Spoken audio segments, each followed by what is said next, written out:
Started. Okay, good. Let's go ahead and begin with the prayers that we've been doing. The last week we did the Heart Sutra as an auspicious way to start off this course on the chapter 6 of Shantideva's text. Tonight we'll just start where we normally would, which is to do the praise to Shakyamuni Buddha, this homage prayer, 3 times. To the founder, the endowed transcendent destroyer, the one gone beyond, the foe destroyer, the completely perfected, fully awakened being, perfect in knowledge and in good conduct, Sugata, knower of the world, supreme guide of human beings to be tamed, teacher of gods and human beings, to you, the completely and fully awakened one, the endowed transcendent destroyer, the glorious conqueror, the subduer from the Shakya clan, I prostrate, make offerings, and go for refuge. To the founder, the endowed transcendent destroyer, the one gone beyond, the foe destroyer, the completely perfected, fully awakened being, perfect in knowledge and in good conduct, Sugata, knower of the world, supreme guide of human beings to be tamed, teacher of gods and human beings, to you, the completely and fully awakened one, the endowed transcendent destroyer, the glorious conqueror, the subduer from the Shakya clan, I prostrate, make offerings, and go for refuge. To the founder, the endowed transcendent destroyer, the one gone beyond, the foe destroyer, the completely perfected, fully awakened being, perfect in knowledge and in good conduct, Sugata, knower of the world, supreme guide of human beings to be tamed, teacher of gods and human beings, to you, the completely and fully awakened one, the endowed transcendent destroyer, the glorious conqueror, the subduer from the Shakya clan, I prostrate, make offerings, and go for refuge. Let's do the short mandala offering prayer. We didn't do this last week. I think it's nice to kind of create that positive energy to receive the blessings of our teachers, our gurus, so we can realize the topics of this text. So we'll do this again with the visualization of all the beautiful things there are in the world, everything in the world transformed into a beautiful pure land, a paradise. And we're offering this as a vast pure offering to the Buddhas and our gurus, again, so we can receive their blessings and inspiration. This ground, anointed with perfume, strewn with flowers, adorned with Mount Meru, 4 continents, the sun and the moon. I imagine this as a Buddha field and offer it. May all living beings enjoy this pure land. Idam Guru Ratna Mandalakam Niryatayami. And then finally, refuge and bodhicitta before the teaching. We'll do this once in English and then twice in the Tibetan. The first 2 lines, again, recalling our own sense of safe direction we find in the Buddha, the Dharma, and the Sangha, the 3 jewels. And then the last 2 lines, although we'll meditate shortly on bodhicitta, we already bring that motivation to mind, thinking that we're here to engage in the Dharma so we can become a Buddha and then help all sentient beings to attain that same state. Do this once in English, twice in the Tibetan. I go for refuge until I am enlightened to the Buddha, the Dharma, and the Supreme Assembly. By the merits I create through listening to the Dharma, may I become a Buddha in order to benefit all sentient beings. Sangye chodang soki choknam la jangchu bardu dakni kyabsu chi daki chönyen gi pe sonam gi dola penchir sangye drupar shok. Sangye chodang soki choknam la jangchu bardu dakni kyabsu chi Daki Chönyen Gipe Sanam Gi Dola Penshir Sangye Duparsho. Okay, good. Let's go ahead and do a short meditation then, give ourselves a chance to focus the mind a bit, generate a good motivation for being here. So let's again just find a good meditation posture, one that works for you, and get into that posture and begin to pay attention to the breath, focusing on the breath in whatever way suits your mind. Try to stay present with the breath. Whenever the mind wanders, gently bring the mind back to the breath. So I'll ring the chime here on this end to start the meditation period. I'll leave you in silence for just a few minutes to meditate on the breath, and then I'll lead you in a short reflection to set bodhicitta motivation.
So now let's set our motivation together for tonight's class. And in last week's class, we just began the text by looking at this very first verse that spells out the dangers of having this mind of anger. And we can see that according to the instructions of the Buddha and so on, the anger has the potential to burn up all of the good potential, the good sort of positive energy we've created in our lives. But moreover, we can see all the other faults of anger, some of which we'll be looking at tonight. Recall from your own experience how this is not a state of mind that leads to any positive results. It's not a state of mind that makes us feel better about ourselves. It's not a state of mind that leads to true peace and happiness. Moreover, one of the things His Holiness pointed out in his commentary on this chapter is that it's a huge block to our creating this altruistic intention that we're meditating on now. If we ever want to be dedicated fully to the welfare of all beings, we can see how the mind of anger is opposed to that. The mind of anger keeps some sentient beings out of our hearts by thinking of them in a negative light, by wanting to retaliate against them, to harm them. This is diametrically opposed to the mind of bodhicitta that wishes to benefit them. So we see that there's great value to this study of this mind of patience, as Master Shantideva sets it out in his chapter, because it gives us the tools to work with in order to overcome this mind, so that we can be more dedicated to the welfare of all beings. We can live in greater peace and happiness ourselves, in harmony with those around us, and so on.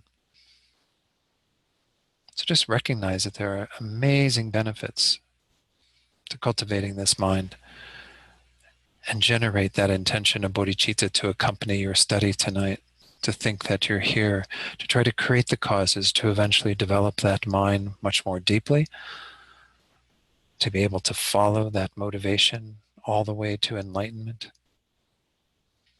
And then in that state of Buddhahood, to be able to be fully dedicated to the welfare of all beings, helping each and every one of them perfectly.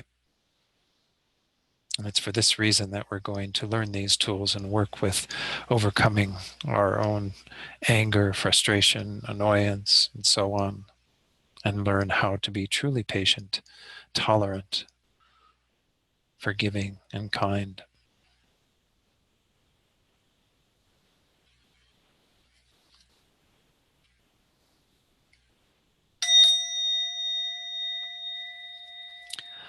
Okay, good. So there was one question that I wanted to address before we get too far into the study tonight, and that had to do with the text, because in the last class I had citations from a few texts, and I just wanted to talk about the text that I'm referencing. And that I think most of you should have received the reading list for this course. I've only put together one reading list that is meant to apply to the entire study of Shantideva.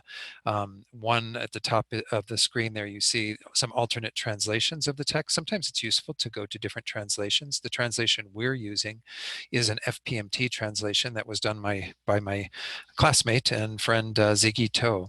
And so we're using those verses, but nonetheless, there's the older one by Stephen Batchelor, this newer one that is really quite nice, The Way of the Bodhisattva, by a Nyingma group, the Padmakara translation group. And then Alan Wallace and his wife Vesna, they did a translation from the Sanskrit, as well as referencing the Tibetan, and it's a really nice one as well, A Guide to the Bodhisattva Way of Life. And then there's a really nice book by Venerable Rene Fusi, who's in our organization, and it's not a literal translation of the individual verses, but it's kind of a nice encapsulation for meditation on the verses, called The Beautiful Way of Life. Then we have the commentaries that are available in English. So again, there aren't so many that are out there. There's a few from other traditions. The main one that I do reference on occasion, not quite so much, is by Geshe Yeshe Topten. He used to teach in Italy at the same center where I studied. I never met him there because he had passed away before I went over there. But these are actually teachings he gave at Istituto Lama Tsongkhapa in Italy that have been translated into English. And so it's a nice commentary on the entire text and is kind of a good thing to accompany the study. And then the second one is a very brief commentary on the entire text by His Holiness. It doesn't cover all the verses, but it does cover all 10 chapters in some capacity. And then the third one on the list is by Pema Chodron, who's not in the Nyingma tradition of Tibetan Buddhism, but nonetheless, I'm sorry, not in the Gelugpa tradition, but she's in, I think, Nyingma Kagyu has a kind of her roots in both of those through her study with Chogyam Trungpa Rinpoche. But anyway, she has a very contemporary commentary that's really quite nice. The one that I referred to last week when I was going through by the abbot Dragpa Gyaltsen. It's called Precious Garland of Advice or something like Precious Garland. It's not a published commentary, so I can't really get that to any of you. It was done by Ziggy as well, my classmate again in the master's program, and she made it available for the round of study on this text that was done in 2005, I think 2006, right in that time frame. And so it's not something that is published, and so we don't really have that to work with. The one that we're using as our main one in this, I put it in mine into a little booklet form like this, so that I can reference things and put all my highlighting and notes and what have you in here. But you do have a copy of this. This is called The Entrance for the Children of the Conquerors, a commentary on the introduction to the actions of Bodhisattvas. And it's by Gyaltsen Rinpoche, translated by Venerable Fedor. So again, each of you, by registering, you should have been sent that text as well as the translation of the root verses by Ziggy. So you can refer to that. And this is what I'll be referring to and reading from as we go through the classes. So any other text that I reference here or there, other than for this class, this was the older translation of His Holiness, or older version of His Holiness's commentary on Chapter 6 called Healing Anger. Since we do have a commentary from His Holiness for this, I'm really encouraging you to read this along with it. It's been republished again as part of the Dalai Lama teaching series that Shambhala is doing, and so you can find information on that in last week's slides. I referenced the new title for that. I think it's called Practicing Patience. But this is the main one that we're going to use, is Gyaltsen J's. And so any other texts that I referred to, I'll try to make note of them, or you'll see them in the slides, but some of them aren't available. Again, Abbot Dragpa Gyaltsen isn't. Sometimes I'm even referring to commentary here and there. There's commentary that I have from Geshe Jumpa Tekchok that was produced within the FPMT. So there are some things, I apologize, there's just some resources that I can't make available to all of you because they're not in forms that I can really get easily to you or what have you. But and then I also would have to get permission from various people probably to distribute some of this stuff. So it's better for me to hold on to all of that and just reference certain passages in the slides, as well as some of them you have in the handouts for this course. There was a set of handouts as well that you should have received when you registered for the course. And so I'm making reference to those as we go through and touch on those. So I think that's all the announcements that I had in terms of that. If there were any other questions about the materials, please let me know and I'll try to address them.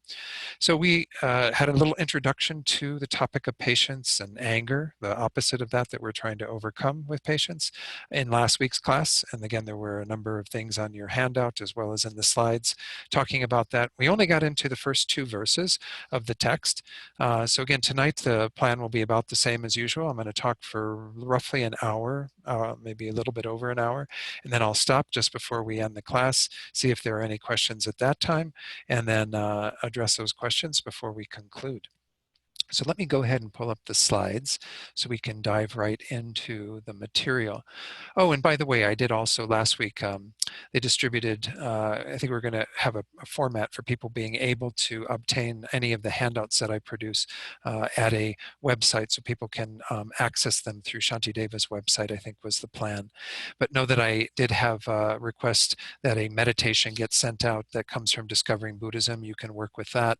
Tonight I'll give some meditation advice as we go through this, but it's really good even just to meditate on the verses. So tonight in our second class, we're going to be starting with the Patience chapter from verse 6.3. But because we only covered 2 verses prior to this, I'm going to go ahead and talk about those.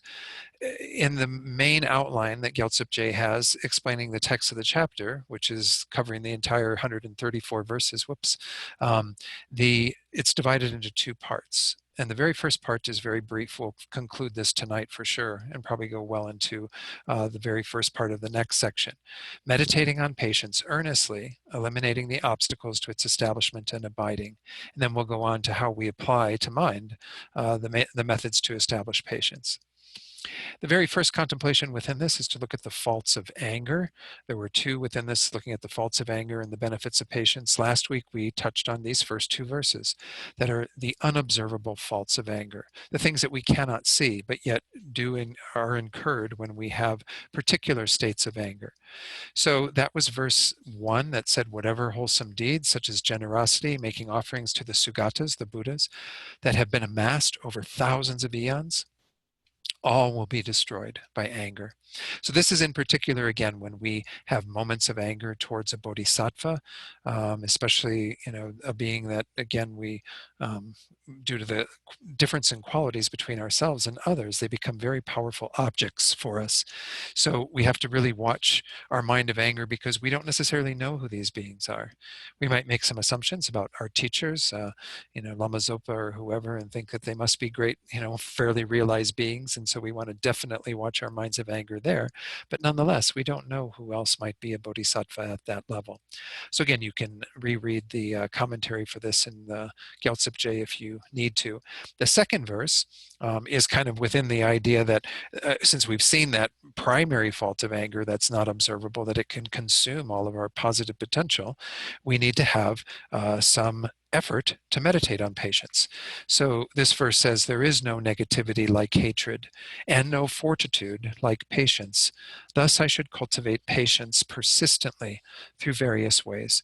So this is the essence of what this whole chapter is going to give us then, is because we see the faults of anger that are not observable, as well as what we're going to go into next, which are the observable faults. We see the danger of having this mind of hatred and anger and so on, that therefore we need to practice patience. Very important state of mind, obviously. So now we go on to the observable faults. This is where we start with new material for tonight. There are three verses, well, 2.5 verses for this. First, in the observable faults, we have the verse that pertains to the idea that anger takes away the opportunity for physical and mental well-being. So this is on page 2 of Gyaltsab Je's commentary for chapter 6, if you have that in front of you. So let's look at the verse first, again from Ziggy's translation. It says, "My mind will not experience peace if it holds painful thoughts of hatred. I shall find no joy or happiness. Unable to sleep, I shall feel unsettled." So we know that, from our own experience with having the mind of anger, that it doesn't lead to good physical results that are quite observable, and as well as mental results that we can see very easily. That when the mind has been disturbed in that way, we often are ruminating on that. We put ourselves through unbelievable torture and hell in our own minds, and it also manifests in difficulty sleeping. It can also increase your blood pressure, do all these things physically that can be pretty harmful for the body. So in terms of this, Gyaltsab Je says, very briefly, since it generates intense suffering, if one holds the painful thought of anger, one cannot experience the joy of having pacified mental suffering. One will also not attain mental joy or physical bliss. Sleep will be elusive, and the stability of a mind abiding in its natural state will be non-existent. In other words, we can't get the mind to sort of settle down. Certainly, if any of you have had any episodes of anger where you've had that prior to sitting down to do practice, a meditation or what have you, you know that it's very hard for the mind to settle when we have anger present in it. It just is a discursive factor. It disturbs the mind greatly. That's why essentially the nature of patience is to have an undisturbed mind. So in terms of this, I did want to share, as I said, I'm going to share a few passages from His Holiness initially in this first part of it, and maybe just here and there as we get further into the text. But in regard to this third verse, His Holiness says, if we examine how anger or hateful thoughts arise in us, we will find that, generally speaking, they arise when we feel hurt, when we feel that we have been unfairly treated by someone against our expectations. If in that instant we examine carefully the way anger arises, there is a sense that it comes as a protector, comes as a friend that would help our battle or in taking revenge against the person who has inflicted harm on us. So this is, something we can reflect on after the class, is looking back on our own experiences around anger. It seems to be like your big brother or sister who comes to your aid when you were being bullied by somebody, right? It's like there to protect you, to take care of you. Whoops, I'm sorry. How did I do that? Let me stop the share and I'll get back to where I was off screen. Oh, it was just a few verses back. Okay, or a few slides back. Okay, so let me do the screen share from here. Sorry, I have to close this out.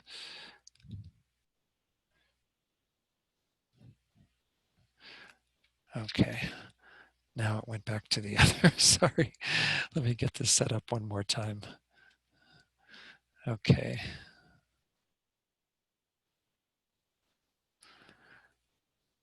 And just about there. Okay, good. Here's His Holiness's comments. Okay, and let me do a screen share once more. Sorry about that. For some reason, I hit the wrong button on my computer here. So let's do it again from the current slide. So His Holiness continues. He says, so the anger or hateful thought that arises appears to come as a shield or a protector. But in reality, that is an illusion. It's a very delusory state of mind. So again, in the context of this verse, is just kind of pointing out that, we have the evidence then that this isn't really our friend. This mind of anger that shows up that feels it's going to be assisting us in defending our honor or whatever it is that's being challenged by the person who's upset us, that this is not reality. In reality, this is a harmful state of mind, something that we will not benefit from. So let's go on then to the next section within the observable faults, which has a verse and a half for it. It says it turns away friends and so forth. We can also see the effects that anger has on our relationships around us. Not only does it affect us personally, but it also can affect the people in our lives. So these say a master who has hatred is in danger of being killed, even by those who for their wealth and honor depend upon his kindness. By it, friends and relatives are disheartened. Though drawn by his generosity, they will not rely upon him. So we see that this is also the case frequently, right? That no matter what our relationships might be with others, and even if they depend upon us for their well-being, if we are a very volatile and angry person, and just continually upsetting others with that, people don't even want to be around us. They won't want to associate with us. They might even leave us and not work for us. If any of you are in situations where you work for somebody like that, you know how tempted you are to leave a workplace when somebody is in that state of mind. Here they're using the example of like servants and people who work for you, what have you. But the reality is any relationship we have, whether it be an intimate relationship or a familial relationship or a work relationship, we're not inclined to be around people who are angry like that. It's not a pleasant thing for ourselves. So we can see that it mustn't be pleasant for others then either. When we're in that state, we turn others away. So the commentary from Gyaltsab is at top of page 3. He just says, even those that have become dependent on the extended offerings of wealth and honor will rise up and kill the malevolent Lord, the person who is in that bad frame of mind. They'll even do that, go to that extent because of the nastiness of that person and dealing with them. Then he says anger will also exasperate friends and cause them to be disgusted. It will also disrupt the affection of those accumulated with generosity. Therefore, one should abandon anger. So even those people that we have through prolonged relationship with them, where we've been very kind and generous with them, they will turn away from us if we manifest that mind in ways that are unpleasant for them. I was pointing this out last week. We talked about the first verse where it burns up all of this positive potential, but even look at what it burns up in terms of the goodwill we have with others. We might have had a very long-term friendship, and some episode where you get really upset at that person and said something that was really cruel and unkind could destroy all of that goodwill. It's all out the door, and the person never talks to you again. So again, these are important things to be aware of. This whole first section is giving us the stick, as I mentioned last week, not the carrot. We're getting an initial sort of taste for all the problems if we go to that place of anger. Then we have, after the observable faults that we just concluded, a summary of the faults. And this is 4 lines. Master Shantideva says, in brief, there is nobody who dwells comfortably with anger. The enemy anger creates sufferings such as those. So the things we've talked about are the products of suffering, which is the real enemy. The people outside of us are really not the enemy. The enemy is the mind of anger within us. And the idea that nobody dwells comfortably with anger. We might have experiences where we're with people who seem to be quite comfortable in their anger. Maybe they enjoy being angry, or at least it seems that way. But I'm sure their lives mustn't be that happy. You know, we can certainly look at political figures, other people in our society who are in that state constantly, and it doesn't seem to me that they're very happy. So no one's really comfortable with that state of mind. The commentary from Gyaltsab is very, very brief. A lot of these verses in this initial part are really not, that extensive or difficult. It says, in short, due to anger, there's no abiding in happiness.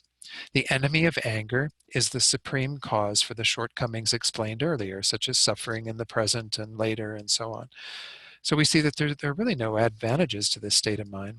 Once more, recall that His Holiness differentiated this, and I mentioned this last week. There is a mind that we could call anger, but it's not the delusion of anger. It's what we might call a justifiable anger at social injustice, at things going on in our world that need to be rectified. And it should be a mind that actually is infused with compassion because it wants change for the better. It wants beings to not be subjugated and ignored and whatever the case might be. But it's also compassionate towards the perpetrators, compassionate towards those who are manifesting all of those things that suppress people and don't give them their rights and what have you. So if we have a mind that is motivated with that compassionate sort of justifiable anger, then we have a good intention for everyone involved. It's not really the mind of anger that wants to harm, wants to lash out, wants to destroy other people. So here we're talking about the mind of anger that is a delusion. And every time I use that word from here on out is certainly referring to that mind. It's not referring to what His Holiness calls this sort of justifiable anger. So now in the last bit of this section, this first 7 verses, we have one more little 2 lines that has to do with the benefits of patience. And you might wonder, wow, that's kind of getting short shrifted. We only get 2 little lines about the benefits of patience. Well, that's because there is a whole section towards the end of the text where patience is lauded a lot more. And so we get that kind of motivation at the end to practice it. So Shantideva here, though, says, but whoever assiduously overcomes that anger creates happiness in this and other lives. In other words, it's a source of happiness. Patience is, a genuine source of happiness because we can be happy in the moment, be content when we're not lashing out at others, when they're harming us, saying things negative about us, and so on. But it can also produce a positive potential that causes us to experience good results in the future. So again, there'll be other benefits discussed later. For this, Gyaltsab again on page 3, says, should a person, after having contemplated well the shortcomings of anger, focus their mind and destroy anger, then this will be the cause for their very happiness in this life and in future lives. Therefore, one should strive in abandoning anger. If one does not abandon anger, then there are very great shortcomings as explained in the Sutra of the Great Play of Manjushri.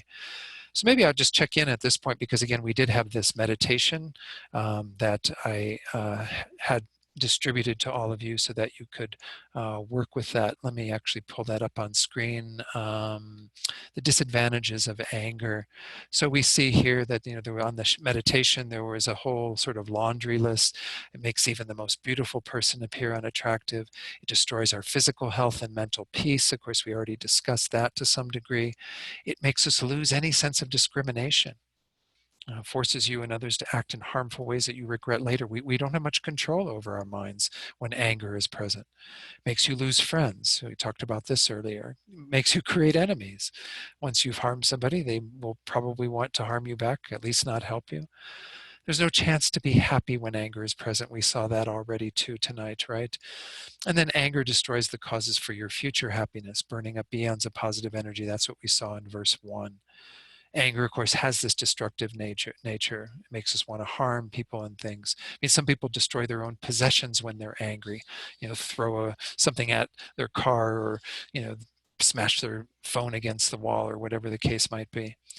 So, and then finally, imagine the karmic results that you will experience from anger. First you're born into the lower realms, and then when reborn in human, you have some of the residual effects that manifest in not having a good quality of life and so on.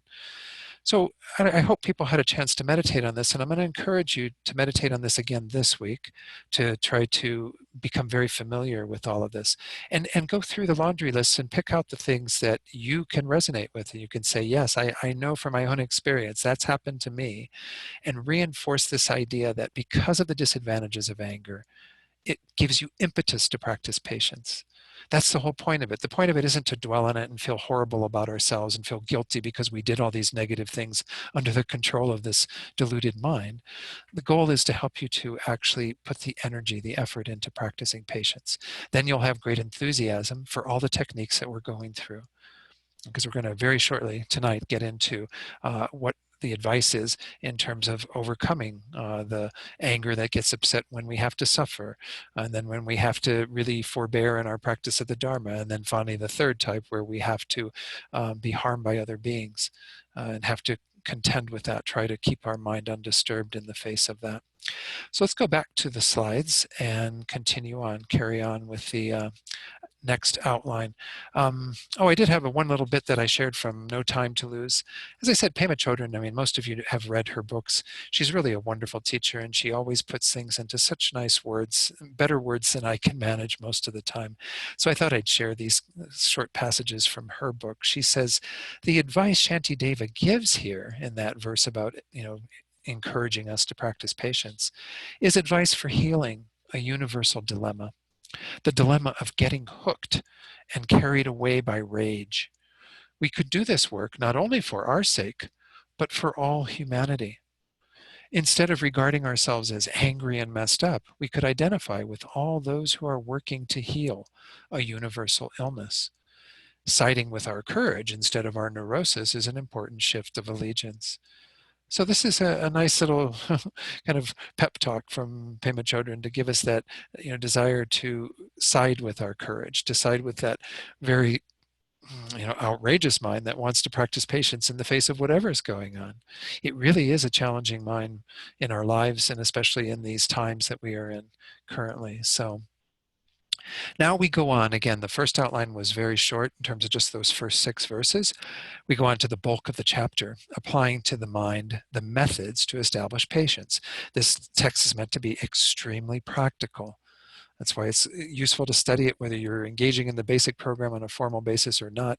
It's useful to know the verses from this chapter to be able to bring them to mind and to practice patience.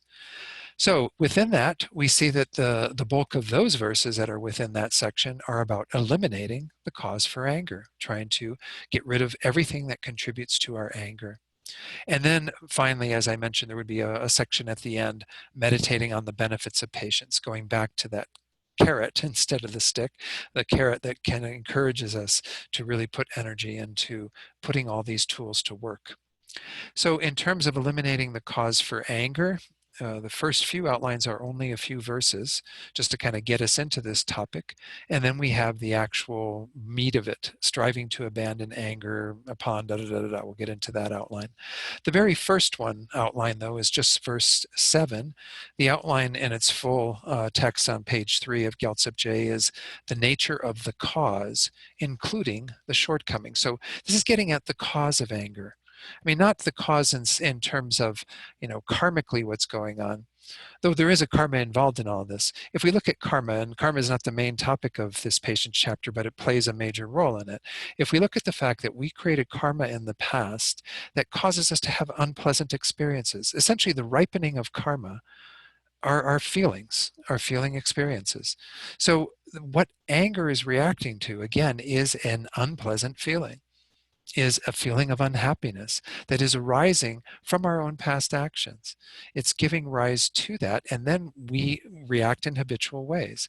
We get angry because the mind is bent out of shape, or because we get physically injured, or whatever the case might be, and the mind goes off on a whole tangent on the basis of that. So this is what Master Shantideva is beginning with in verse 7, is kind of getting at what is the real root of all of this. Again, karma also influences those habitual reactions. So we're not saying that karma is only playing a role in terms of that experience coming up that's unpleasant, that we then is like the starting point for all of this. It also, though, plays a role in terms of habituating us to anger. Recall that this is one of the main results of our karma, is that it creates a result similar to the cause in terms of our behavior and our actions. Why do we have a lot of anger in our minds? Because we've created the karma to have that anger from having been angry in the past. And even if we practice patience, to some degree that is going to help us to not have anger be prominent in our minds. We still have to do the deeper work, which we'll get to in chapter 9 of this text, to remove the seeds of anger. which are rooted in the ignorance that is driving the whole show. But nonetheless, the work on patience at this juncture is really, really important because anger is such a dangerous affliction. So let's look at what he says in verse 7. He says, having found its fuel of mental unhappiness in the doing of what I do not wish for, and in the hindering of what I wish for, hatred develops and then destroys me. So what we see is that we end up with this mental unhappiness that is the fuel for this fire of anger. It's what it actually arises from and feeds it. And it comes about when something happens that we don't wish for, we get what we don't want, or we don't get what we do want. These are the two of if you might recall, going back to your Lam Rim studies, that these are two of the ways that we suffer of the, I think it's the 8 types of suffering. No, it's the, I think it may be the 8 types of suffering. Yeah, the 8 types of suffering.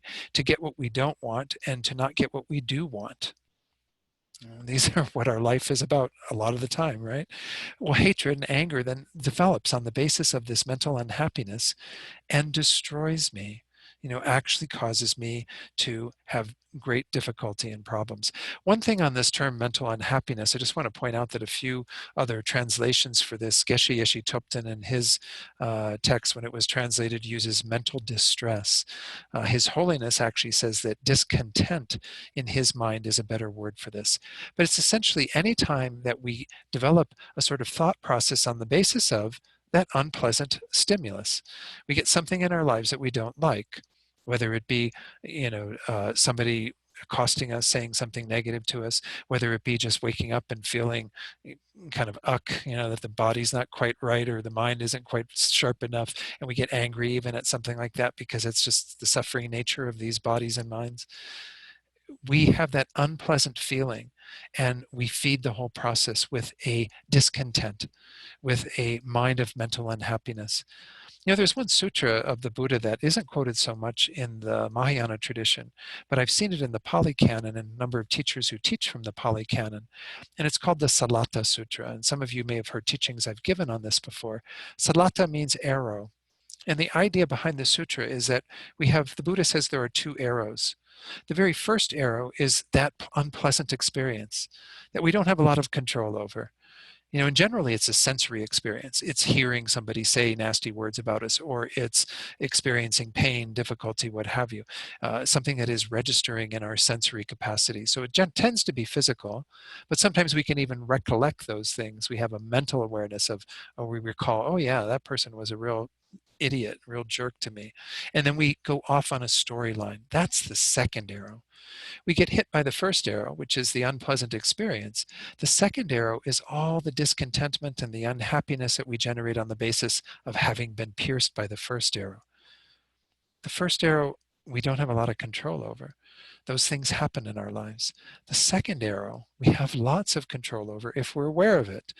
If we're aware that this is all second arrow stuff going on, that my mind is starting to work with this to increase my discontentment, increase my unhappiness, to fuel my anger. Because again, I'm talking about it in terms of negative experiences here in particular.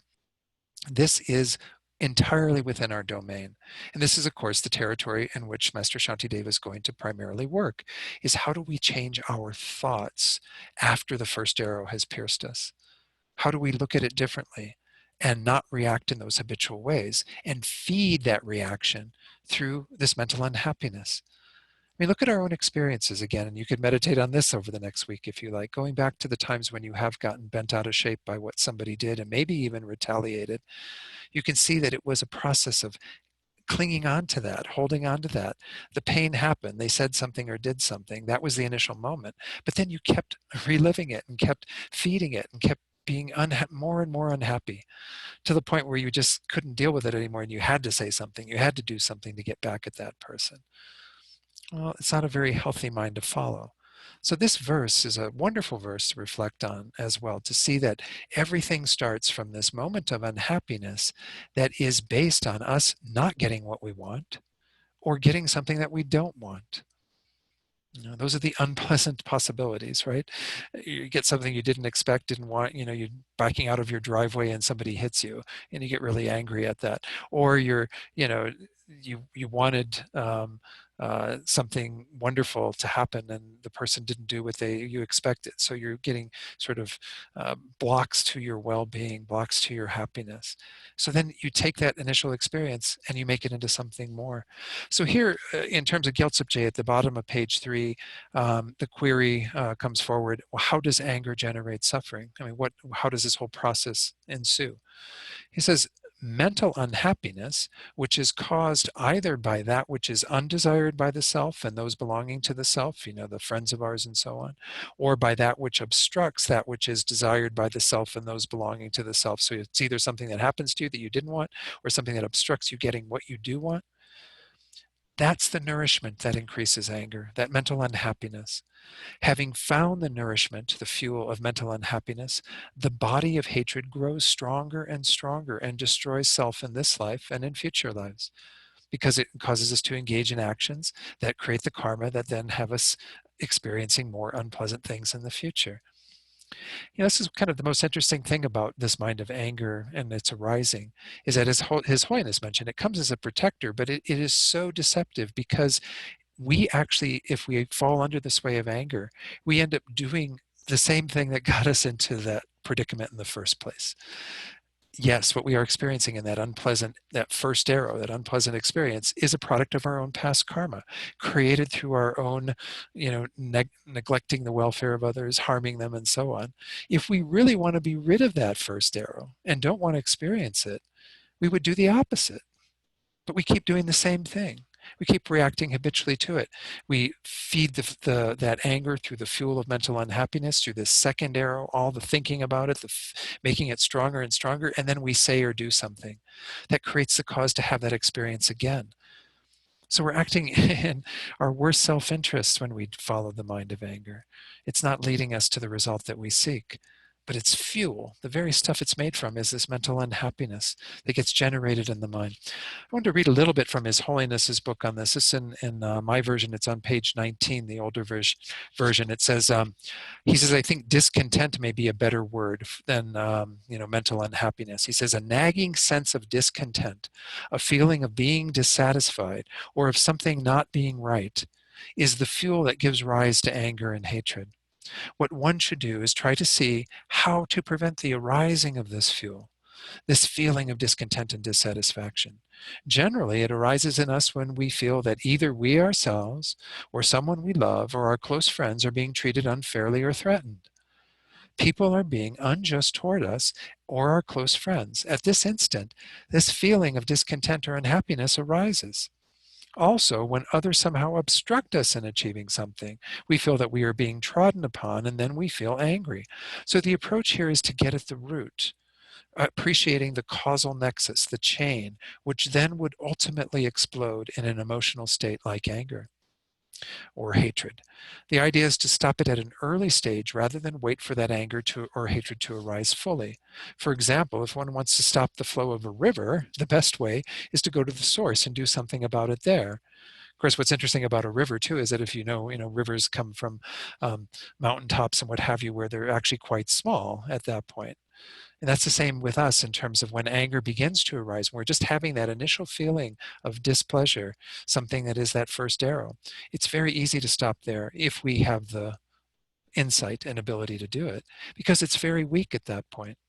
It becomes stronger later. We actually went through a little bit of Pema Chodron's teachings on how to work with catching things at different points in the previous course. But know that this is a very valuable skill to have, to be able to see that what is going on is simply an unpleasant experience and make the choice at that point to not feed it at all, to say, And especially if we do understand karma and accept karma, well then, what are we getting mad at anyway? Because we're the creator of that. The other person or the situation didn't come from nowhere. It was created through our own seeds, the seeds we planted earlier in this life or previous lives that have now ripened into that unpleasant experience. So everything logically in Buddhist terms points to this mental unhappiness and the fuel of anger, and the anger eventually arising on the basis of that and us doing something harmful to the other person and so on, as being totally contrary to what we really want at that point. We don't want to experience suffering, but all we do is create the causes of suffering. Remember, there was that verse way back in chapter 1 of Shantideva saying this is true about sentient beings, but it's true about us because we're sentient beings like everyone else. That although we want happiness, we flee the causes of that. And although we want to not suffer, we run towards the causes of that. So we have to wise up. This chapter is about wising up and kind of getting it that, finally, after how many lifetimes, that we need to stop creating the causes for our own suffering. The next verse, verse 8, is the full outline is called, let me turn the page here, Advice to Strive in the Method to Oppose Anger. So in this verse, Master Shantideva says, therefore, I need to destroy the food, the fuel of this enemy. This enemy has no other function than that of causing me harm. So we should totally destroy it. We should make sure that this doesn't even arise, that we don't even have these patterns of this second arrow, this mental unhappiness that is feeding the whole process. So Gyaltsep J here says, whoops, wanted to get out of this for the moment. Gyaltsep J, this is at the top of page 4 now. He says, therefore, I should destroy mental unhappiness, the nourishment of this enemy of mine. Of course, as we're going to see in the verse to follow, one way we can destroy that mental unhappiness is to have mental joy in its place, to have a mind that is undisturbed. This starts hearkening to the Lojong teachings. We can say that Master Shantideva's text is very much grounded in the Lojong tradition, mind training tradition that many of you know. Lojong is referring to the Tibetan corpus of teachings that came out of this type of Bodhisattva training and what have you, that encourage us to look at all of our problems and difficulties. At least this is part of the Lojong teachings, to see our problems, our difficulties, our suffering as amazing opportunities to grow and develop our minds and our fortitude and our courage and so on. So Master Shantideva here again is saying that we have to find a way to do something different at the point where that mental unhappiness is arising. And he'll go on to say, replace that with joy. Have a joy in your heart that isn't moved away from that to that place of unhappiness, so that you don't even have the beginning step in that process of anger arising. So again, Gyaltsep J says, there is nothing that harms me more than this enemy of anger, and I should strive in destroying this arch enemy of mine. So this is what gives nourishment to anger. This is what we need to get rid of. So His Holiness is always pointing out, and again, another little short passage from this, he's always talking about the enemy then being the internal enemy. The true enemy is the internal enemy. The people, the beings that are manifesting as enemies, people that upset us and so on outside of us, they aren't the real enemy. It's the mind of anger within ourselves, and of course, everything that feeds that, that causes that whole process to happen. So he says it's really important then that we see once more that this enemy of hatred, of anger, is causing us unbelievable harm. It's not contributing to the solution of the problem. He says with external enemies, what we're calling enemies, they usually have some other function they perform, but the mind of anger and hatred, this is later on page 19, I won't read all of it, but he says it serves no other purpose. It doesn't give us any other benefit or anything. It's purely detrimental. So we have to, again, see this and then want to respond differently and not react habitually to those unpleasant experiences. So that was the first two outlines. Now we're already to the third outline within this section. Again, these first few are very short. The actual methods to oppose anger. Here we get into two more outlines. It's unsuitable to generate anger. Master Shantideva is saying, it doesn't make sense. It's illogical. It's not suitable. It's not something that actually helps you.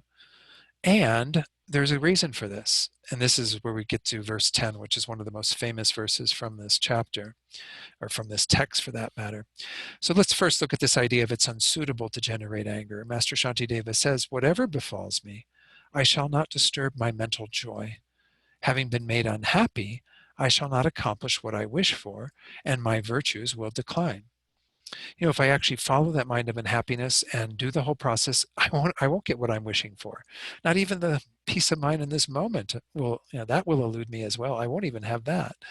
And all my virtues will decline, as we saw in that first verse. All the positive potential we created will be burned up if we start with that initial fuel of unhappiness, mental unhappiness, and follow it. It's going to burn the whole thing. So instead, in the first two lines, he says, whatever befalls me, I shall not disturb my mental joy. I shall try to abide in a state of kind of peace, mental joy. And it's kind of interesting, again, Lama Zopa Rinpoche and his teachings on Lojong, he teaches in a book that's called Transforming Problems into Happiness. He talks about how we have two main thoughts that we have to cultivate in regard to dealing with our problems, our difficulties, our suffering, as we're discussing in this chapter. One is we have to stop seeing the suffering as totally negative. You know, that unpleasant experience that comes into our life, we tend to frame it as negative. It's just like what was said in that previous verse. It's me getting what I don't want or not getting what I do want. Well, that's negative. That's already putting a negative spin on it. It's like an obstacle to us. But then he says the second step, and he's actually working with a text that is a couple of centuries before that he was teaching on from, I think, a Nyingma master. He says the second thing is we actually have to learn to like suffering, to enjoy suffering, to have a sense of joy even when our suffering does arise, to think, oh, good. He even uses the phrase that we have to learn to like problems and difficulties like we currently like ice cream or music or whatever it is that, brings us delight. So this is, I think, what Master Shantideva is getting at. It's real Lojong in its essence. It's saying that in the space of something coming into your life that is you not getting what you want or getting what you don't want, rather than having mental unhappiness and seeing it in that negative light of, poor me, I'm not getting what I want, to look at it and go, oh, I'm getting exactly what I want, exactly what I need. It's like ice cream. And that brings joy to the mind because we actually look at it, and we can look at it from a number of perspectives. Certainly you can see it that this is karma that has ripened, that now we don't have to experience the negative effects of any longer. It's come into our life, it's done its job of creating that result, and it can be expired. But we can also use it on the path. And this is, of course, what all the Lojong teachings are about, but this is also what Master Shantideva is going to go into in these coming verses, is to say, you can use this mind of suffering as a pathway to help you to generate more positive states of mind.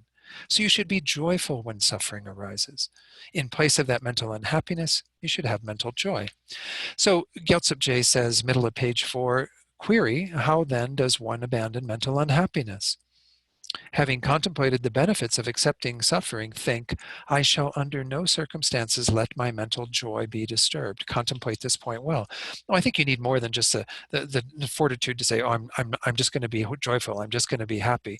You need to have something to feed that. And what feeds it is if you have a strong commitment to practicing the path, to using everything that you meet as grist for the mill. So he goes on to say, mental joy is the antidote to mental unhappiness. Therefore, if one generates dislike upon meeting something undesired, then, though one generates dislike, one will not achieve one's wishes, and the virtue that bestows the desired result degenerates. In this way, all sufferings are generated. So we see that it's a clear choice. Something negative comes into your life. You have two choices. You can follow the path of feeding that mental unhappiness and getting angry and just keep creating the causes for your own suffering and keeping you from progressing anywhere. Or you can look at this as something you can get joyful about, and you can say, oh, good, I've got this problem, this difficulty, this suffering. I can use this in my path. I mean, even at just the basic idea of I'm going to use it to help me generate patience. Well, how wonderful. This is making the best use of all of this, is to make it into something that feeds your desire to maintain an undisturbed mind in the face of whatever goes on, so that you can generate bodhicitta, so that you can benefit other beings and so on. Feeding it into that motivation. But we can use it for any of the realizations of the path, as we're going to see. There are a number of them that we can kind of encourage our investigation and realization of these topics whenever we experience something that is generally going to induce anger, something that will disturb our peace. So His Holiness, again, I do have a few more quotes on this. He says, mental joy here refers to a state of calmness or stability, which is the counterfactor of discontent or mental unhappiness.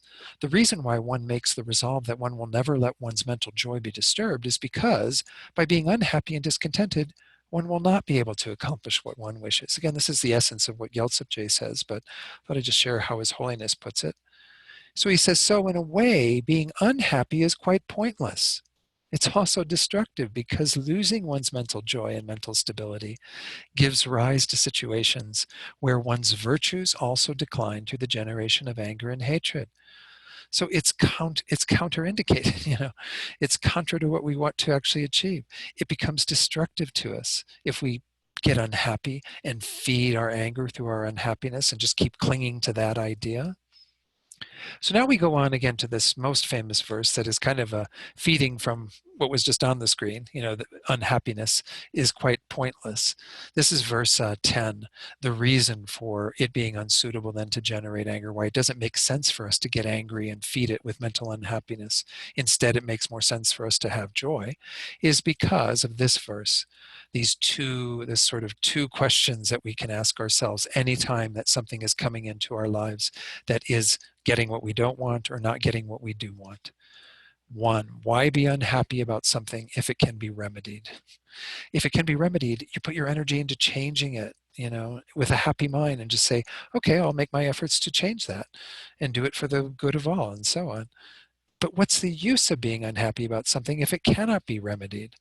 If you're going to, just get unhappy about something when it can't be changed at all, well, that's really, really pointless because it doesn't serve any purpose. We can't even put any energy into changing it. So what's the point? So again, this is a really, again, a famous verse that His Holiness cites frequently, even in the Book of Joy that His Holiness, in discussion with the Archbishop Desmond Tutu, he quotes that verse because it's really kind of the deepest level of acceptance that we can have, to recognize that anything that we meet, our mental unhappiness doesn't play any profitable role in that.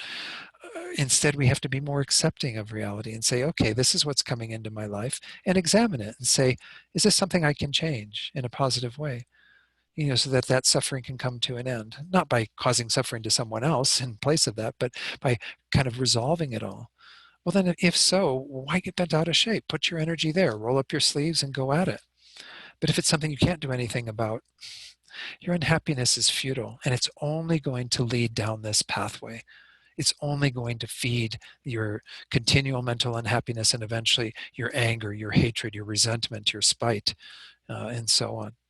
So here, Gyaltsep Je says, if one can do something about the object that generates mental unhappiness, then what reason is there to generate dislike? Right away, one acts and the mental unhappiness vanishes. Yeah. Oh, I can do something about it? Great, I'll do that instead of sitting here and getting unhappy. In case one cannot do something about it, then what is the use to generate unhappiness? One can dislike that space lacks obstructions, but what is the benefit in that? I mean, you can, maybe it's not the best example they use. Space is an example a lot. Space is defined as the absence of obstructive contact. So it's just like it's referring to how things can exist in space because there's nothing there obstructing them. Well, it's just like the nature of space. But if we even said, fire, what is the nature of fire? The nature of fire is that it is hot and burning. This is what fire's function is. Well, then why would we get upset if fire burns something when that's its actual nature? We're going to see this later in regard to when we look at sentient beings, discerning whether it is their nature to harm us or not. But getting mad at something simply because it's the nature, it's just the way it is ridiculous. So us getting unhappy because things are unsolvable in life, things come into our lives that we can't do anything about, well, that's ridiculous. Why put all that energy into that? As I said, it only leads down a pathway that will result in future suffering for yourself and potentially even for others. So now we go back to the next outline. The next outline in this kind of gets us into the meat of all of this. The striving to abandon anger upon having analyzed the cause for anger in detail. This is the fourth outline within this, eliminating the cause for anger, and this is going to take us all the way through verse 126, and then we'll again go on to look at the benefits of patience in more detail. This has three main outlines. We see first showing the general divisions of objects for generating anger. And then we go on to stopping anger for undesired actions, which actually gets us into a deeper discussion of the 3 types of patience. And then finally, stopping anger at obstructions to one's wishes, to the things that one desires, and so on. There's some additional teachings that help us to practice patience in a variety of situations. So let's look at verse 11 that shows us the general divisions of how we go about this, kind of having this anger arise and the problems that ensue from it. Verse 11 says, "For myself and for my friends, I do not want suffering, contempt, harsh words, and unpleasant talk. But for my enemies, it is the opposite." So this is kind of some of the base thoughts that feed into generating anger on the basis of certain objects. Some of you might look at this and recognize that the word contempt is a strange one maybe, and we'll have to look at that. But this idea of not wanting suffering, harsh words or criticism, unpleasant talk, people to gossip about us, have a bad reputation. These are pointing towards what are generally called the 8 mundane concerns or worldly dharmas. These we touched on in chapter 5 as well, because they were brought up in that context. Here on verse 6:11, you do have in your handout what's on the screen here. Again, this is from Abbot Drukpa Gyaltsen's A Precious Garland, this unpublished commentary that Ziggy translated that was used previously when this was taught in Italy. In it, he says, "For myself and for my friends, I do not want the 4 suffering feelings, to have misery, problems, difficulty, that kind of not feeling good, displeasure. Secondly, contempt, that is not obtaining gain, the sort of contempt that is, the disadvantages that come from contemptuous discrimination, people looking at us with contempt and then us not getting what we want in terms of material gain. Third, hurtful, harsh words to our face, which are, again, criticism, people saying negative things about us. And then the unpleasant talk describing our notoriety behind our backs. This is the larger thing of ill repute, a bad reputation. Whereas I want, therefore, opposites. What do I want? I want pleasant, happy feelings. I want, there to be no obstacles to my getting material things, rather than, having loss and not gaining. I also want, thirdly, pleasant words being said to our face, praise and so on, people to say wonderful things about us. And then we also want people to think well of us in general, to have almost even fame, a good reputation. And then on the other hand, what I want and do not want for my enemies are the opposite.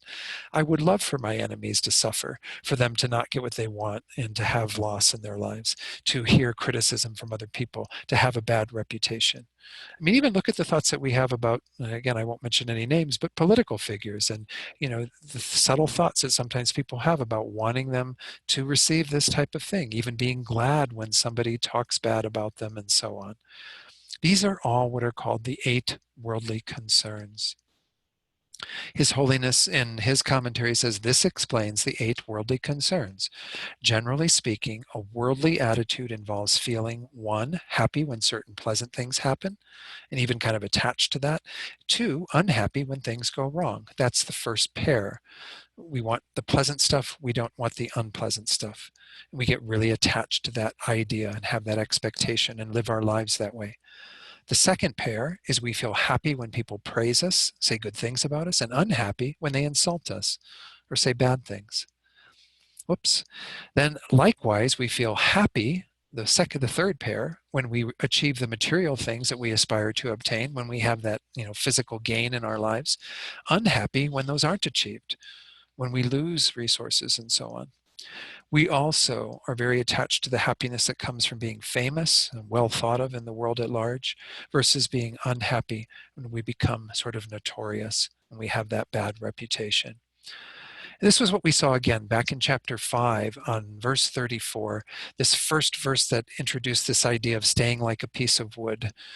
How it was introduced was in the context of that second line. It says, when at the beginning, having known that such a mind that we are going about our lives with, is with fault, these are what it means to be with fault, to be driven by these 8 worldly concerns.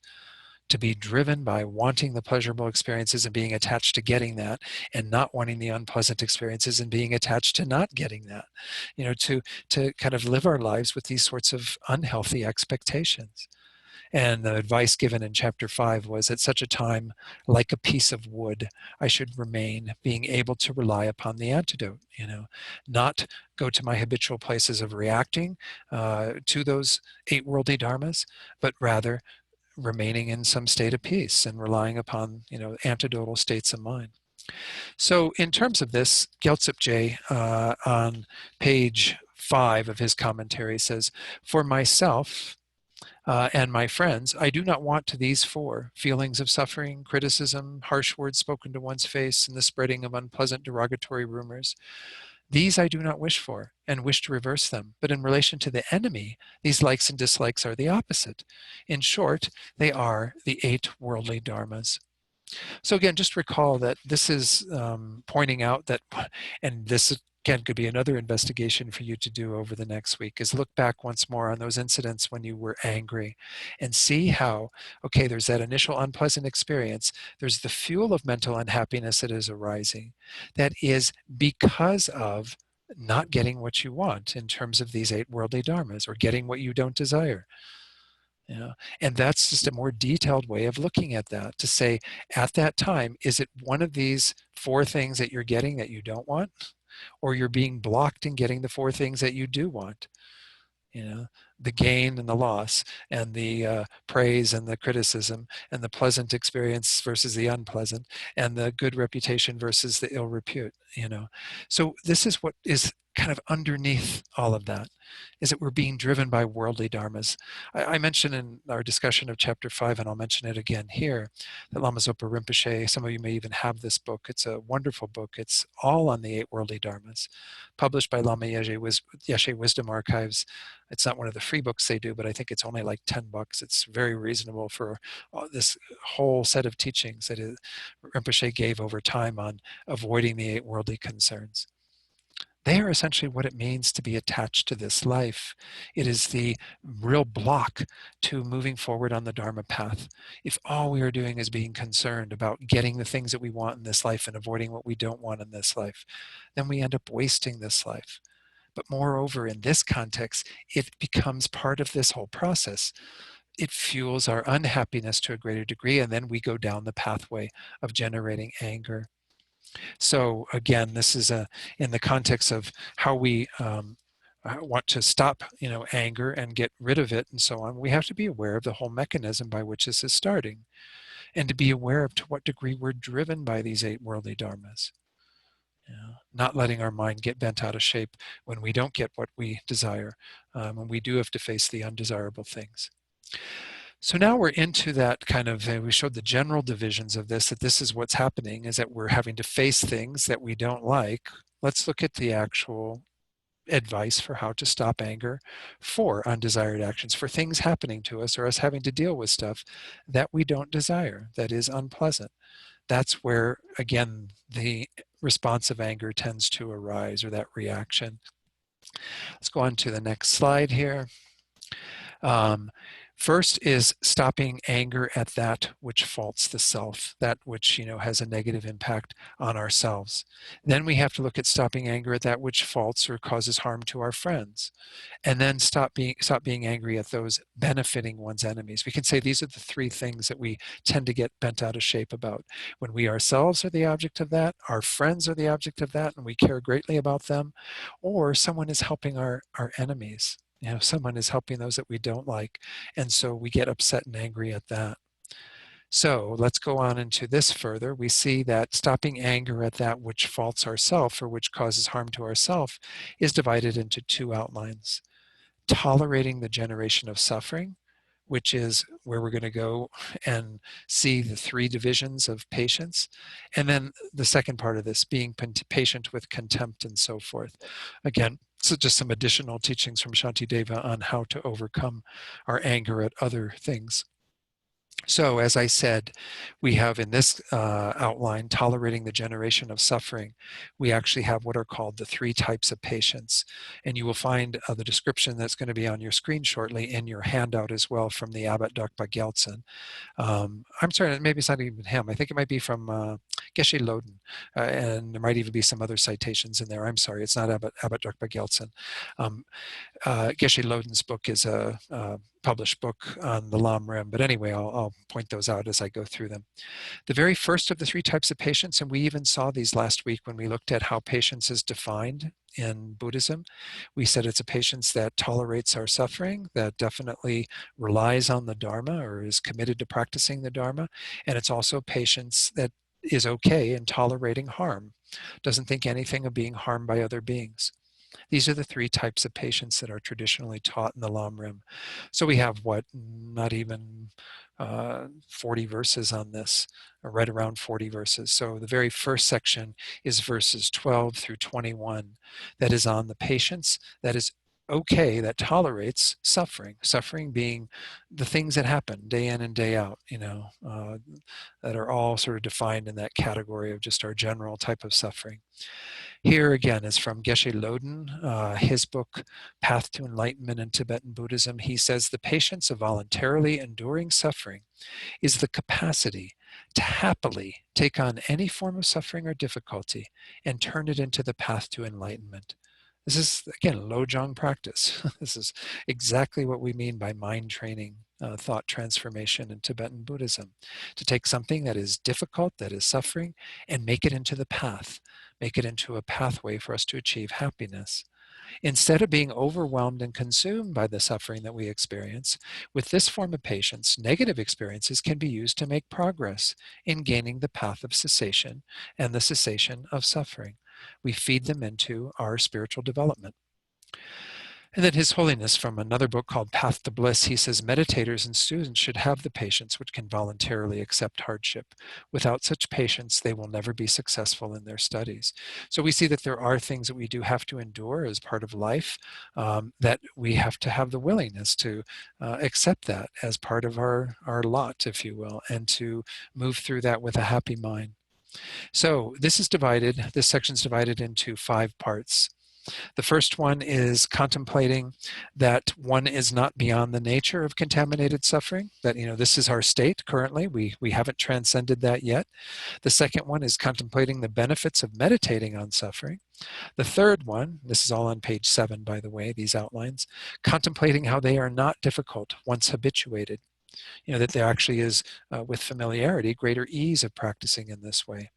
The fourth one is the benefits of striving to abandon the afflictions. And then finally, the fifth is an extensive explanation of the benefits of suffering, kind of all the things that suffering can contribute to. Even though it's only one verse, there's a number of topics that we can use as sort of our path on the basis of having to experience suffering. So the first little, 2 lines, again, have to do with the outline of contemplating that one is not beyond the nature of contaminated suffering. Shantideva says, the causes of happiness occasionally occur, whereas the causes for suffering are very many. Well, why is this so? Because guess what, folks? We're in samsara. We're in cyclic existence. This is the very definition of our state of existence. Remember when the Buddha first taught the Four Noble Truths, the very first truth that we have to learn to accept is the reality of what he called dukkha, which is usually translated as suffering, but it essentially means the unsatisfactory nature of existence. And we might have lives that are blessed, that are graced with much more good fortune than bad fortune, where we experience relative comfort and ease in most of our life. That's still a form of dissatisfaction because it's not ultimately satisfying. We still can't find any true peace even in the midst of having things go our way. Even when we get those 4 that are our, the 4 worldly dharmas that are all the things that we like, when we get the pleasure and we get the praise and we get the gain and we get the good reputation, they don't ultimately satisfy And we have to leave them all behind when we go on to our next existence. They're all worldly concerns, worldly ripenings. But in general, for most of us, there's some measure of suffering that is evident, that is manifest suffering, together with all of those pleasant experiences. We see very easily that the nature of our existence is not satisfactory. We haven't transcended this yet. Wake up, folks. We're still in samsara. So in terms of this, Gyaltsab says on page 7, in cyclic existence, the causes for happiness arise only occasionally, and the causes for suffering abound. And to some extent, this is true. I mean, we have to make great effort to keep the causes of happiness coming our way, right? Otherwise, the causes for suffering just kind of flood in. They will take over. We have to make sure that we put that effort into getting the things that we want and having these pleasurable things in our lives, and not even recognizing again that those are what are called the dukkha of change, because they don't ultimately satisfy. They don't give us what we are ideally looking for. And then Gyaltsab goes on to say, since one is not beyond the nature of cyclic existence, it is appropriate to tolerate sufferings.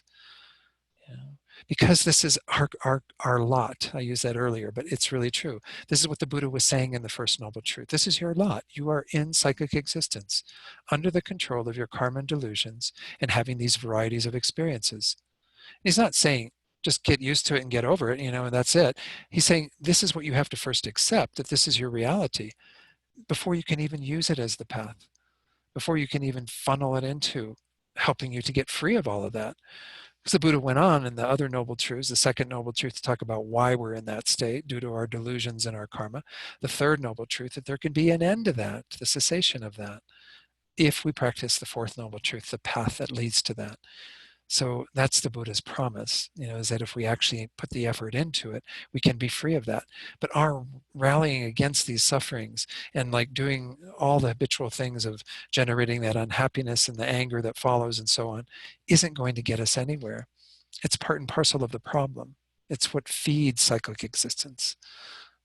Being the fuel for our anger, by which we engage in karma, by which we keep having the same experiences over and over again. That wonderful saying that I don't know who it's really attributable to, that insanity is doing the same thing over and over again and expecting different results. Well, this is what the mind of anger keeps doing, is it reacts to the suffering in our lives in the same habitual way, expecting it's going to resolve the problem, and it doesn't. It's not a solution at all. So that was that verse that kind of is pointing to the fact that this is our lot in life. This is what we have to deal with, is that we are always struggling to find the causes of happiness, to avoid the causes for suffering that are actually quite manifold. The next outline is contemplating the benefits of meditating on suffering. And I'll cover this and then we'll end for tonight. This verse and a half is really also very powerful to meditate on. Without suffering, there is no definite emergence. This is the literal translation of the word that we often call renunciation. Nyanjong is the Tibetan. It means to definitely emerge, to emerge from the state of samsara, out of all of this, into the state of liberation, to be free of all of that. So, but without suffering, there's no mind that is intent upon doing that, no mind of renunciation. Therefore, mind, you should stand firm. And he goes on to talk about these examples in the time of that he was living in, the followers of Durga and the people of Karnata who endure the feelings of burns, cuts, and the like without any real meaning or purpose. These are people who engage in these practices thinking there's some form of spiritual liberation or that they'll get something from that, and they end up inflicting harm upon themselves for no reason. So he says, then for the sake of liberation, why have I no courage? If I actually have conviction that I'm going to be liberated, that I'm going to be free of all this suffering if I develop renunciation and move in the direction of the Buddha's path to attaining the cessation of suffering and so on, well then, why am I not putting the effort into it when people who, have lesser goals that aren't even really met through their actions, they happily go about that. So here, to finish off this section on page 7, Gyaltsab says, it is appropriate to contemplate the nature of the sufferings of psychic existence, because without doing so, the mind of renunciation will not arise. Hence, mind be firm. So when we have suffering in our lives, go, wow, this is once more evidence that I'm in samsara. This is evidence of the First Noble Truth. This is evidence that the Buddha is telling the truth about what my state is currently. Not that I get depressed about it then, because recall that that's what renunciation is. The reaction to that is to say, I need to move beyond that then. I need to be liberated from that. I need to move towards peace and nirvana rather than continue to experience this unsatisfactory state. Then he goes on to say, it is appropriate to tolerate suffering. The faithful of the goddess Uma, in order to revere and lessen the austerities of Ishvara, on the 9th of the middle month of autumn, fast and cut and burn themselves in order to please her. So he's citing some people who do all these ceremonies of cutting and burning themselves so that they can please this goddess and obtain all these blessings and benefits from that, which in Buddhist terms isn't really, an ideal thing to do, isn't really a result that can be achieved. And then the people of Kanatapa and so forth in the south, in order to compete with each other, endure the sufferings of cutting their bodies and the like. If one can tolerate such sufferings for such meaningless purposes, then why do I fear the experiences of suffering for the great purpose of liberating all sentient beings from their sufferings? So he's kind of going beyond even renunciation. Renunciation is the mind that is developed in terms of oneself, to want to transcend one's own state of dukkha and attain freedom from samsara, liberation, nirvana. But here he's even adding in the Bodhisattva motivation, which of course this is a Mahayana text. So we can even think in those terms and say, this is essential for me to see my own suffering, to develop renunciation, but moreover to go on to develop bodhicitta and to be a benefit to all beings. I need to accept my suffering. I need that suffering to remind me of the unsatisfactory nature of existence for myself, as well as for all sentient beings. Then I will become more dedicated to relieving my own suffering, but moreover, relieving the suffering of all beings.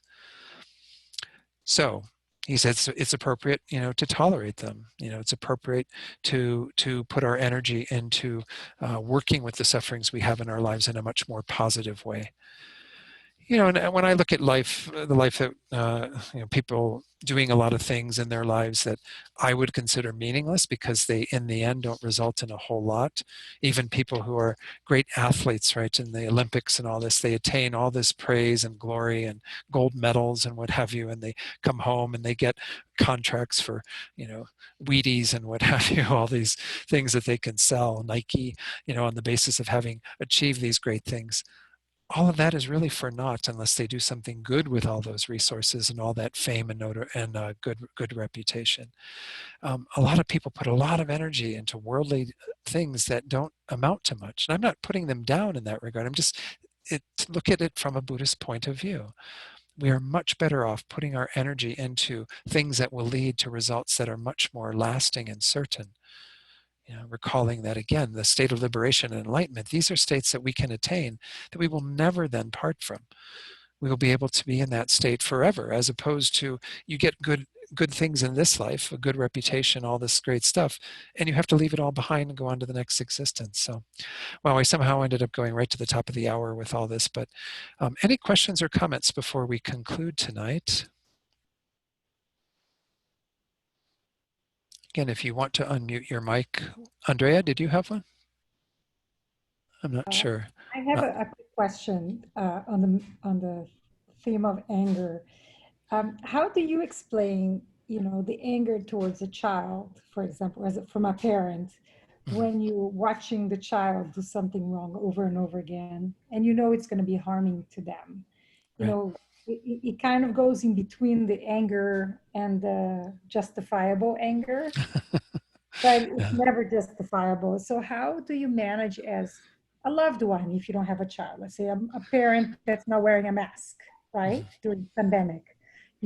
That's wrong. That's very harmful to your, senior parent. How do you manage that inside? Because it comes with compassion, but you're human and you lose your stuff. Yeah.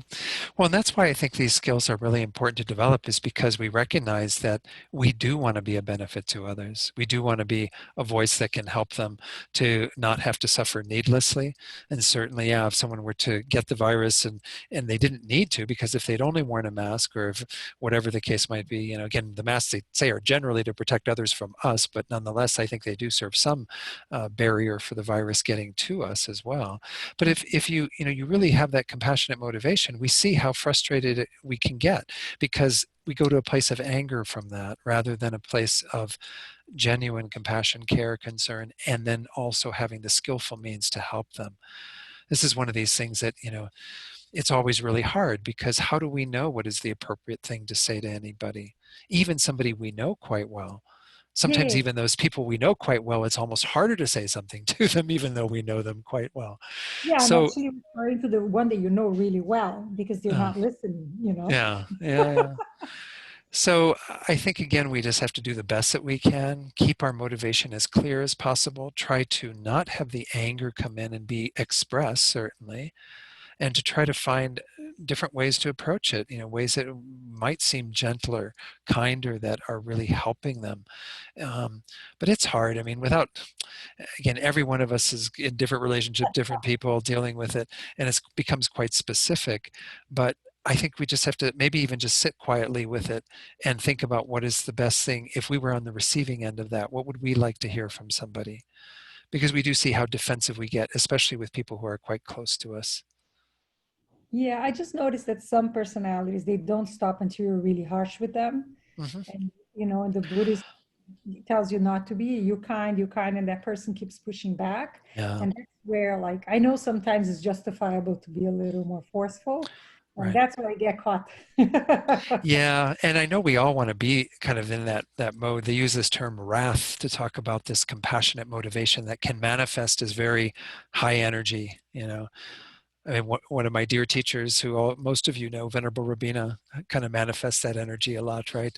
Where she brings that all up in a way that is very forceful, but you can see that she's got compassion underneath it. Yeah. And so I admire her ability to do that.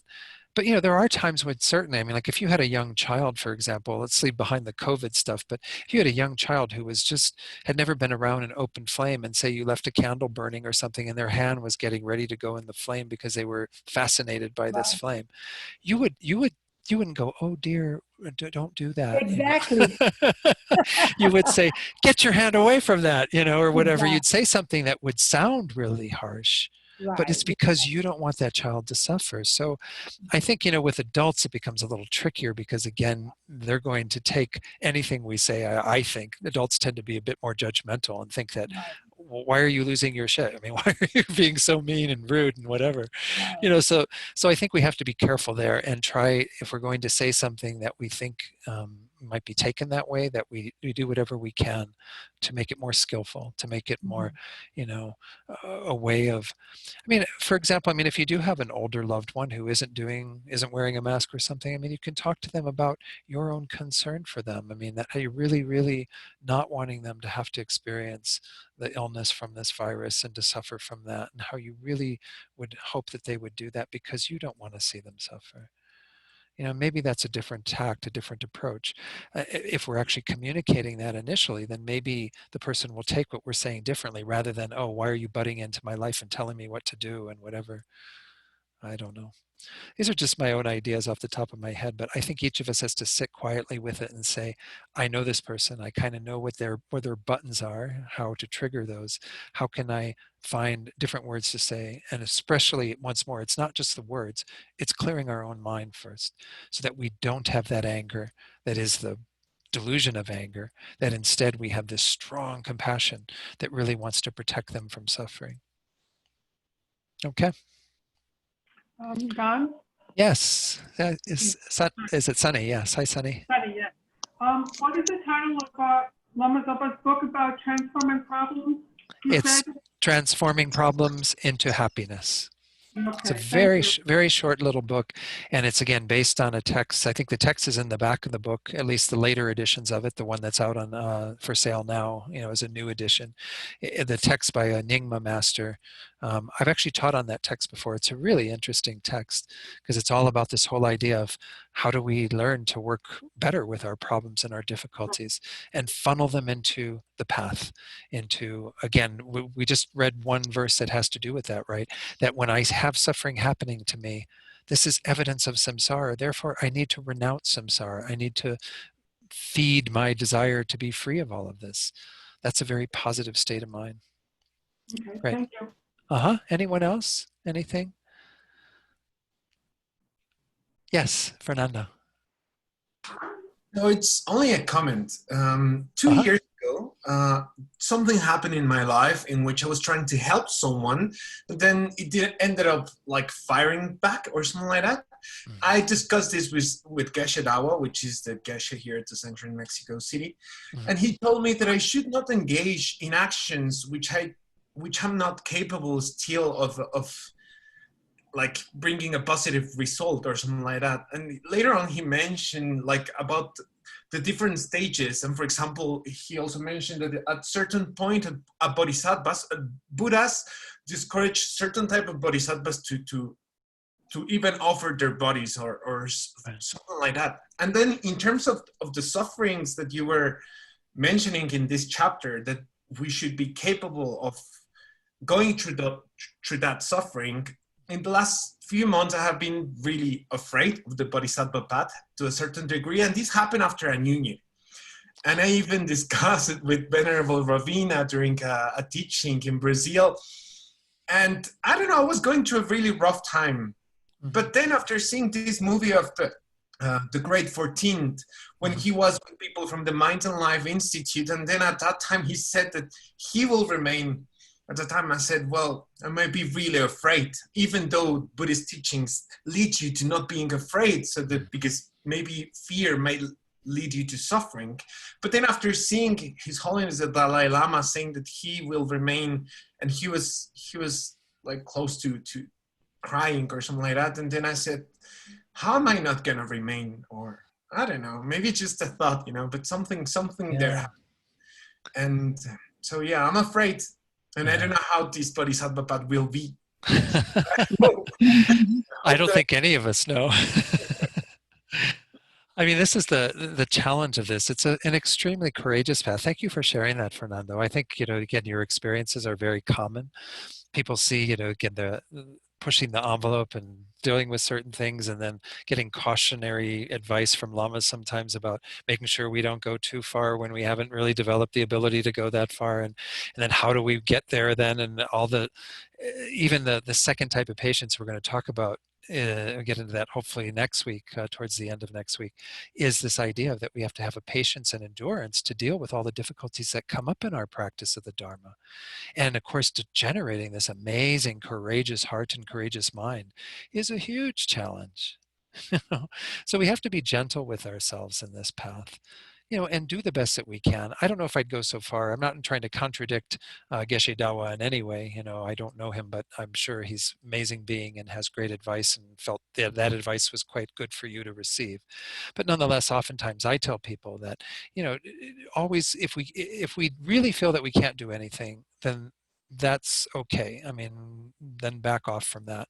But if we really have a good intention, and we really feel that what we're doing and giving somebody some advice is good, that we sort of experiment with that. I mean, unless we're giving somebody life or death advice where they could potentially die from what we're telling them, then I think, this is how we kind of grow our wings. This is how we sort of develop ourselves, so that we can, eventually know what are the appropriate things to do and say to others to help them. But for most of us, we still have to dial it back and get to that place where we're really working on purifying our motivation and our intention, and so that then we can act from that place. Otherwise, we tend to act from places, and I do this myself still, places of ego and thinking, oh, well, I know what's the right thing for that person to do, and blah, blah, blah, blah. And that's not really genuine compassion. That's just me distorting that and thinking that I'm being helpful, when in reality, I might not be helpful at all. So I think each of us, again, has to work with where we're at, start where you are, always continually look at how do I make sure that I stay in touch with this gradual process of just opening myself up more and more, generating less and less fear, resentment, all of these things that can get in the way. And it'll unfold over time. Just trust that. So thank you for sharing that, though. I appreciate that. It's very common. I have these feelings myself. It's a pretty outrageous path that we are on, admittedly. Anyone else? Anything that you would like to share, or any questions before we conclude? All right. So again, I will put together some questions. I'm giving people homework if you would like to do the homework as a way of self-review or as a way of kind of staying in touch with the material. If you would like to do the test at the conclusion of this text, whenever that's going to be, we haven't scheduled out other than we've got the temporary schedule for chapter 7, but nonetheless, we have 3 more chapters after that to make it through. But I will be happy to administer the test for those who want to do the basic program in a more formal way. And so again, I'm sending those questions out. They're just a way of reviewing what I talked about tonight, and they kind of can keep you in touch with it. If you'd like to send those questions to me, you're welcome to do that. I think my email has been sent out with those. So by all means, it's good if you can keep up with it on a regular basis. It also, then keeps the material a bit fresher in your mind if you're wanting to do that. If you're not wanting to do that, that's completely your choice. So, all right. So let's do the dedication prayers that we've been, let me see, I've got to make sure I'm sharing the right screen. It's going to be under here. I just changed the, here it is, the prayers. Let's go forward to the dedication prayers, and we have the general dedication prayers. This first verse where we dedicate all this positive potential we've created by turning our minds towards the Dharma tonight for the enlightenment of all beings. So let's recite that together. Due to the merits of these virtuous actions, may I quickly attain the state of a Guru Buddha and lead all living beings without exception into that enlightened state. Then in this next prayer, we recall this mind of bodhicitta that we meditated on at the beginning of class, and we wish for that very powerful altruistic mind to grow in our own hearts and in the hearts of all beings. And as Lama Zopa Rinpoche says, especially in the hearts of our leaders, we can think of President Trump, we can think of other leaders around the world, Bolsonaro and so on, all these beings who are trying to guide their countries within their limited abilities to manage what's happening in the world. May they all develop this mind of bodhicitta and become dedicated to the welfare of others. May the supreme jewel bodhicitta that has not arisen arise and grow, and may that which has arisen not diminish, but increase more and more. Then we turn our attention towards our teachers. We'll do these 2 prayers for His Holiness and Lama Zopa, and as we recite them, think that we're creating the causes for all spiritual guides in whatever traditions to have good health and long lives. The wish-granting, wish-fulfilling jewel, source of every single benefit and happiness in this world, to the incomparably kind Tenzin Gyatso, I beseech, may all your holy wishes be spontaneously fulfilled. You who uphold the subduer's moral way, who serve as the bountiful bearer of all, sustaining, preserving, and spreading Manjunath's victorious doctrine, who masterfully accomplish magnificent prayers honoring the 3 jewels, Savior of myself and others, your disciples, please, please live long.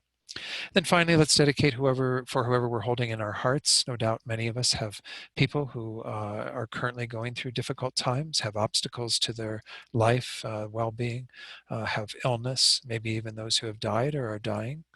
And we can certainly, send prayers out to George, and who I think I can share that. Most of you know that George, his partner, his husband Luke, passed away, and we can send prayers for both of them, as well as anyone else involved with the centers, Namdroling, as well as Shantideva Center, who is going through difficult times. Just send this positive energy out so it becomes the cause of healing and helping those beings in those states of suffering, and particularly helps them to find all of what they need for peace and happiness in this life and beyond.